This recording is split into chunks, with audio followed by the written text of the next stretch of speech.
Hello everyone, welcome back to law संग्रह।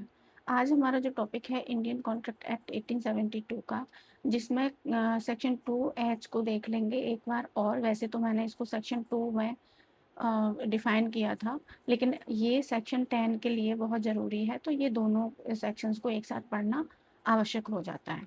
तो अब इससे एलएलबी के स्टूडेंट्स जो होते हैं, इससे एक क्वेश्चन बन सकता है। मैं उनको बता देती हूँ कि मतलब एग्जामिनर आपसे पूछ लेगा कि define contract according to the Indian Contract Act 1872 and write its essential elements. ये क्वेश्चन आता है, बार बार आता है, बहुत आता है, इम्पोर्टेंट क्वेश्चन हो सकता है। भारतीय संविधान अधिनियम 1872 के अनुसार कॉन्ट्रैक्ट की परिभाषा दीजिए तथा उसके आवश्यक तत्व क्या क्या हैं वो बताइए, उनका वर्णन कीजिए, मतलब उनको एक्सप्लेन कीजिए। तो उसके लिए सबसे पहले आप क्या करोगे, कॉन्ट्रैक्ट की डेफिनेशन दोगे। कॉन्ट्रैक्ट की डेफिनेशन को मैं आपको समझा देती हूँ फिर से। इसकी डेफिनेशन क्या है? An agreement enforceable by law is a contract. ठीक है, तो कॉन्ट्रैक्ट में ये कह रहा है कि ऐसे एग्रीमेंट्स जो लॉ के द्वारा एनफोर्सेबल होते हैं वो कॉन्ट्रैक्ट होते हैं। कहने का मतलब ये है कि ऐसे एग्रीमेंट जो लॉ के द्वारा एनफोर्सेबल नहीं होते, इसका मतलब कि वो कॉन्ट्रैक्ट नहीं होंगे। इसीलिए एक सेंटेंस बोला जाता है जिसको एग्जामिनर पूछते भी हैं कि क्या हर एग्रीमेंट कॉन्ट्रैक्ट होता है या फिर हर कॉन्ट्रैक्ट एग्रीमेंट होता है। एक्सप्लेन कीजिए। मतलब हर एग्रीमेंट कॉन्ट्रैक्ट नहीं होता, बल्कि हर कॉन्ट्रैक्ट एग्रीमेंट होता है।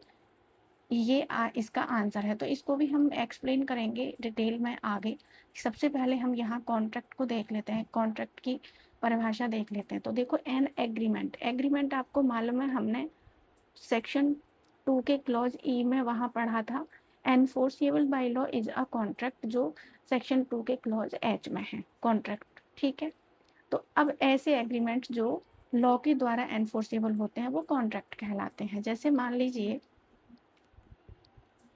ये ए है और ये बी है, ये दो लोग हैं, इन्होंने ऑफर दिया, ठीक है, बी को, और ये मिल गया इनको बी को। तो ये ए ने कहा कि मैं 50,000 रुपीज़ में अपना लैपटॉप आपको सेल करता हूँ, क्या आप मेरे क्या आप मेरे लैपटॉप को खरीदोगे? तो ये ऑफर हो गया ए की तरफ से। जब बी के नॉलेज में ये ऑफर आया और बी ने कहा आई एक्सेप्ट, मैं विदाउट एनी चेंज आपके इस ऑफर को एक्सेप्ट करता हूँ, आई एक्सेप्ट। जैसे ही इसकी एक्सेप्टेंस हो गई, इस ऑफर की एक्सेप्टेंस बी कर लेता है, तो ये क्या बन जाता है? प्रॉमिस। ओके, ठीक है। तो देखो, ऐसे समझ लो, ऑफर प्लस एक्सेप्टेंस क्या बन गए? आपका प्रॉमिस। जब इस प्रॉमिस में ये दोनों एक दूसरे के लिए कुछ कंसिड्रेशन होता है, जैसे मान लीजिए इन्होंने ऑफर दिया लैपटॉप का, तो ए ने ऑफर दिया बी को देने के लिए, मतलब ए ने प्रॉमिस किया कि मैं आपको लैपटॉप दूंगा और आप मुझे 50,000 रुपीज़ देना, और बी ने प्रॉमिस किया 50,000 रुपीज़ देने का। तो दोनों की तरफ से कंसिड्रेशन होगा।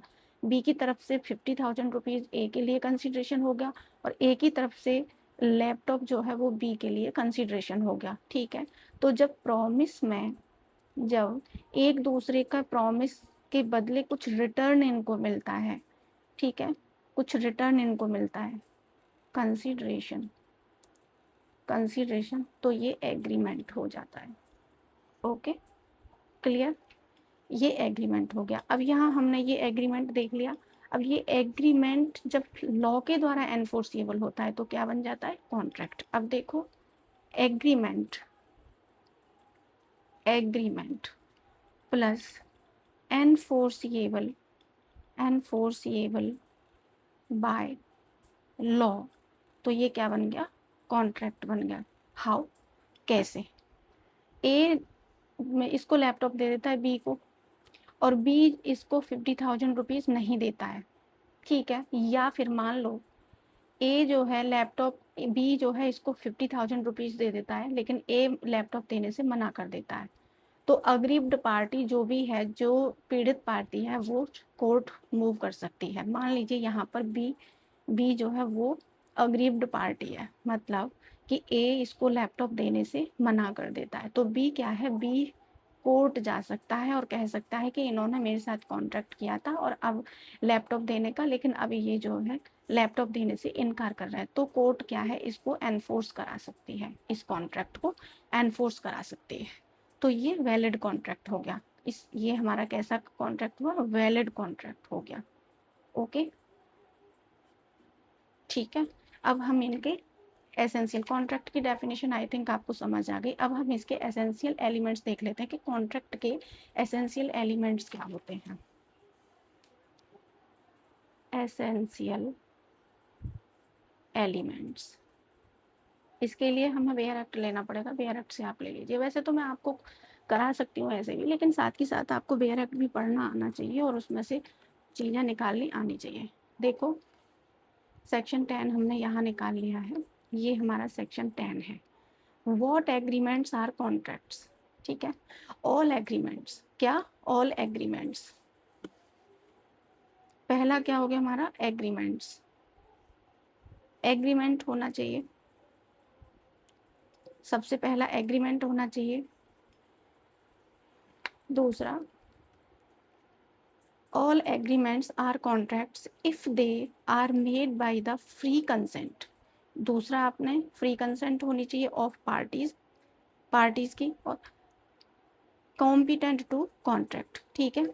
तो if they are made by the free consent of parties competent to contract, contract बनाने के लिए कॉम्पिटेंट पार्टीज होनी चाहिए और उसकी फ्री कंसेंट होनी चाहिए। फॉर अ लॉफुल, देखो कॉम्पिटेंट पार्टीज भी यहाँ पे अंडरलाइन करो, लॉफुल कंसिडरेशन होना चाहिए and with a lawful object भी होना चाहिए, and are not hereby expressly declared to be void। ये पॉइंट्स आपके इसमें से निकलेंगे। सबसे पहला हमारा क्या है, एग्रीमेंट हो गया। दूसरी हमारी क्या होनी चाहिए, फ्री कंसेंट होनी चाहिए, फ्री कंसेंट होनी चाहिए। तीसरा हमारा एलिमेंट क्या हो गया, कॉम्पिटेंट पार्टी होनी चाहिए, कॉम्पिटेंट पार्टीज होनी चाहिए। ओके, चौथा हमारा क्या हो गया, लॉफुल कंसिडरेशन होना चाहिए, कंसिडरेशन होना चाहिए, एंड लॉफुल ऑब्जेक्ट होना चाहिए, ठीक है। और एग्रीमेंट जो है वो not expressed, not expressly declared void. Okay, तो हमारे ये पॉइंट्स इस सेक्शन से निकल कर आए। इस सेक्शन से हमने ये पॉइंट्स निकाल लिए, एसेंशियल एलिमेंट्स। वैसे तो और भी एलिमेंट्स इसके हो सकते हैं, जैसे मान लीजिए सर्टेन टर्म्स ऑफ एग्रीमेंट जो है वो सर्टेन होनी चाहिए, 29 बताता है। 56 कहता है कि जो भी उसमें परफॉर्मेंस करने की बात कही गई है वो परफॉर्मेंस पॉसिबल होनी चाहिए करने के लिए, ऐसा परफॉर्मेंस की बात ना कही गई वो जो इम्पॉसिबल हो करने के लिए, वो 56 कह देता है। बहुत सारी चीज़ें हैं, लेकिन ये इंपॉर्टेंट एलिमेंट्स हैं इसके। जब आप क्वेश्चन का आंसर फॉर्मेट करोगे और इतना लिख दोगे काफ़ी है। अब देखो एग्रीमेंट को देख लो। एग्रीमेंट आपने देख लिया, एग्रीमेंट क्या है, एग्रीमेंट को मैंने पीछे समझा दिया। ऑफर होना चाहिए, एक ऑफर के साथ में एक्सेप्टेंस होनी चाहिए, उसके बाद प्रॉमिस के साथ में जब कंसिडरेशन हो जाता है एक दूसरे के लिए तो वो एग्रीमेंट बन जाता है, ठीक है। फ्री कंसेंट होनी चाहिए, मतलब कंसेंट की जो डेफिनेशन है वो 13 में दी गई है, 14 में इसको फ्री कंसेंट को बताया गया है, सेक्शन 14 में फ्री कंसेंट को बताया गया है। ऐसी कोई कंसेंट नहीं होनी चाहिए किसी भी पार्टी की, जैसे मान लीजिए ए और बी है, अगर ए जो है बी से ऐसी कोई कंसेंट ले लेता है जो सेक्शन 15 से लेकर 15, 16, 17, 18 एंड 20 से 22 के अंडर अगर कोई कंसेंट ली गई है तो वो फ्री कंसेंट नहीं मानी जाएगी, इसके अलावा फ्री कंसेंट होगी। जैसे मान लीजिए कि ए ने कहा कि तुम मुझे अपने एप्पल के लैपटॉप को 50,000 रुपये में बेचो, जो कितने का है, 1.5 लाख रुपए का, उसके लिए वो 1.5 लाख रुपए का है। इसने धमकी दी, थ्रेटन किया, थ्रेटन किया इसको बी को कि अगर तुमने मुझे अपना लैपटॉप 50,000 रुपीज़ में सेल नहीं किया तो मैं तुम्हारी जान ले लूँगा। इसने डर की वजह से अपनी एक्सेप्टेंस दे दी कि ठीक है, मैं 50,000 रुपीज़ में अपने लैपटॉप को तुम्हें दे देता हूँ।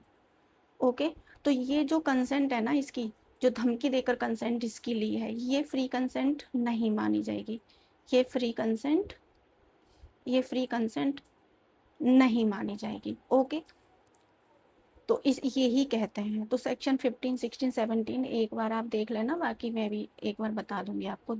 तीसरा क्या है आपका, कॉम्पिटेंट पार्टीज होनी चाहिए। कॉम्पिटेंट पार्टीज का मतलब क्या है कि 18 ईयर्स से वो ऊपर होना चाहिए, ठीक है, 18 ईयर्स से ऊपर होना चाहिए, और साउंड माइंड होना चाहिए। साउंड माइंड मतलब स्वस्थ दिमाग उसका होना चाहिए, और उसको डिस्क्वालीफाइड बाय लॉ मतलब उसको लॉ के द्वारा डिस्क्वालीफाइड नहीं किया जाना चाहिए। डिस्क्वालीफाइड बाय लॉ, उसको लॉ के द्वारा डिस्क्वालीफाई नहीं किया जाना चाहिए। ये 3 चीज़ें होनी चाहिए उसमें, ठीक है। तो क्या है कॉम्पिटेंट पार्टी, ये दोनों ए और बी 18 ईयर्स से ऊपर होने चाहिए। साउंड माइंड, दोनों का दिमाग ठीक चलता हो, कोई पागल ना होता हो बीच बीच में। वो डिस्क्वालीफाइड बाय लॉ, किसी इन दोनों में से किसी को भी लॉ ने इनको डिस्क्वालीफाई ना किया हो। ओके, यहाँ तक क्लियर। अब चलो, लॉफुल कंसिडरेशन होना चाहिए। नेक्स्ट हमारा एलिमेंट है, एसेंशियल एलिमेंट है, लॉफुल कंसिडरेशन होना चाहिए। मतलब कि कंसिडरेशन जो है वो अनलॉफुल नहीं होना चाहिए। मान लीजिए ये ए है और बी है। ए जो है बी से कहता है कि अगर तुम सी का मर्डर कर दोगे, अगर तुम सी का मर्डर कर दोगे तो तुमको मैं मुंह मांगे कीमत दूंगा। तो मैं तुमको मुंह मांगे क्या दूंगा, कीमत दूंगा। मतलब कि जो तुम मांगोगे, जितना पैसा तुम मांगोगे, लाख 2 लाख करोड़ जितना भी मांगोगे मैं तुमको दूंगा, लेकिन तुम्हें सी का मर्डर करना होगा। तो अब क्या है, मर्डर जो है वो अपने आप में इलीगल है, अनलॉफुल है मर्डर करना। तो जब इसका ऑब्जेक्ट, इसका जो उद्देश्य है, इस ए के ऑफर का जो उद्देश्य है मर्डर कराना, यही जब इलीगल है तो इसके बदले में जो भी कंसिडरेशन मिलेगा वो भी इलीगल हुआ। क्लियर, वो भी इलीगल हुआ, वो भी अनलॉफुल हुआ। तो इस तरीके का कंसिडरेशन नहीं होना चाहिए, इस तरीके का ऑब्जेक्ट नहीं होना चाहिए जो इलीगल हो, जो अनलॉफुल हो। मतलब कि लॉफुल होना चाहिए। तो ऐसे एग्रीमेंट जो पहले से ही लॉ ने वॉइड डिक्लेयर कर रखे हैं तो वो नहीं कॉन्ट्रैक्ट माने जाएंगे। देखो जैसे 26 में, मान ये इसको आप सेक्शन 26 से 30 तक देख सकते हो। जैसे मान लीजिए ए ने कहा बी से कि मैं तुमको ऑफर देता हूँ कि मैं तुम्हारा कोई भी काम करूँगा, या फिर इसने कोई काम इसको बोला और इसने कहा कि तुम इस काम को कर दो। तो इसने ऑफर दिया इसको कि मैं तुम्हारा जो भी काम है वो कर तो दूंगा, लेकिन तुम शादी नहीं करोगे, तुम अपनी मैरिज नहीं करोगे। मैरिज को रेस्ट्रिक्ट करता है, ये मैरिज पर रेस्ट्रिक्शंस लगाता है। तो ऐसे किए गए कॉन्ट्रैक्ट्स, तो इसकी मैरिज पर इसके रेस्ट्रिक्शन का जो कॉन्ट्रैक्ट है, जो एग्रीमेंट है, वो पहले से ही लॉ जो है पहले से ही मना कर चुकी है कि ऐसा अगर कोई भी एग्रीमेंट 2 पार्टीज के बीच में होता है तो ऐसे एग्रीमेंट को वैलिड कॉन्ट्रैक्ट नहीं माना जाएगा। ठीक है, कहने का मतलब ये है कि लॉ जो है इसको एनफोर्स नहीं करा सकता। अगर आप कोर्ट में जाओगे तो कोर्ट जो है मना कर देगी कि भाई हमने तो इस पे रेस्ट्रिक्शंस दे रखी हैं, ये कॉन्ट्रैक्ट वॉइड है, इसको आप लागू नहीं करा सकते। इतना आपको क्लियर हुआ होगा। एक जो क्वेश्चन है जो मैंने आपको बताया था, ये आपने पहले ही देख लिया, और ये क्वेश्चन बहुत आता भी है। कॉम्पिटेंट पार्टीज में ना, देखो इससे संबंधित एक केस लिख लो आप, इससे रिलेटेड केस लिख लो आप, मोहरी बीबी वर्सेस मोहरी बीबी वर्सेस धर्मू धर्मोदास घोष, ठीक है। 1903 का ये केस है। इसमें कहा गया था कि जो उसका जो माइनर है ना, अब माइनर्स का जो एग्रीमेंट होता है वो स्टार्टिंग से ही वॉइड होता है। A minor's agreement is void ab initio.